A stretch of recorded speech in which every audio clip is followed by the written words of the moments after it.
Ay, salamat po sa mga dito. Isang sorpresa po. Nabigla po ako kanina, kaya napakasaya ko po. Sabi ko, akala ko po yung mga officer ng mga lunduyan hindi kasama. Kaya nabigla po ako. Sana napili natin sa iba yung mga kapatid natin na mas aktibo sa akin. Napakalaking biyaya po. Una sa Panginoon Diyos, tinulutan tayo na magkasama-sama. Yung uminit lang po ang panahon kasi kagabi po, nag-overload yung aming sa kontador. Hindi namin pwedeng lakasan ng mga aircon. Overload, sabi po ng taga-Pareco, TI, kailangan i-maintain lang yung dalawa. Huwag nga yung iba, baka daw brownout po. Kaya pasensya na po, napakainit po ngayon. Dahil mahina po yung ating mga aircon. Isa pong napakalaking biyaya at isang memorable ang 79th anniversary po namin dahil marami pong naghahangad na mabisita natin ang ating President General.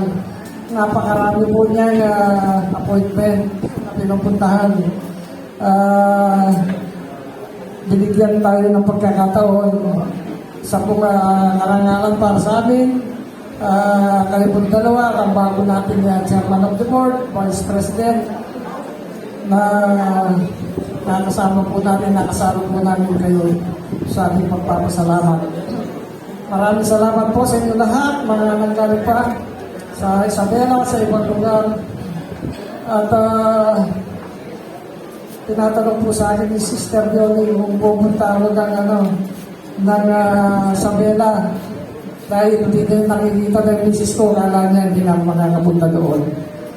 Pinipilit ko po ang aking sarili kasi meron na po akong ewan ko kanina ako po pagpatagal ako nakatayo, sumasakit po dito, hindi ako makalakad. Siyempre tuwang pa lang ako pero nagkakaroon na po ako ng hindi ko lang po sa applicator. Kaya po sa bahay, dahil madalas ako umihi, pag bangon ko, hindi po ako makalakad. Kaya sana, sabi ko, wag muna na sana nila ako binigyan na award.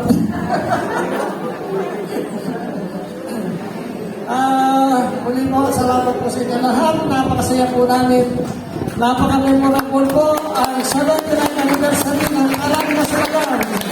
Mabuhay po tayong lahat at sana yung magandang ugnayan po natin ay dagdagan pa natin, huwag natin bawasan, huwag natin bigyan ng anumang balakid o anumang kadahilanan ng mga bagay na dumarating sa ating mga buhay.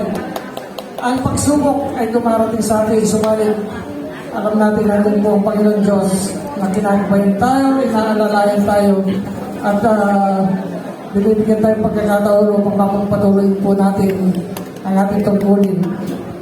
Pinasasalamatan ko rin po ang aming kapatid na kadugtong ng puso namin dito, si Brother Joey at ang kanyang kasuyo. Sila po ang nagbibigay lakas sa amin upang lalo kaming maghanap ng katuparan ng isang pagsisikap tungo sa kakaunlaran. Sila po nagtuturo, nagbibigay ng kaparaanan upang ang aming mga medyo may lalong kumunlad.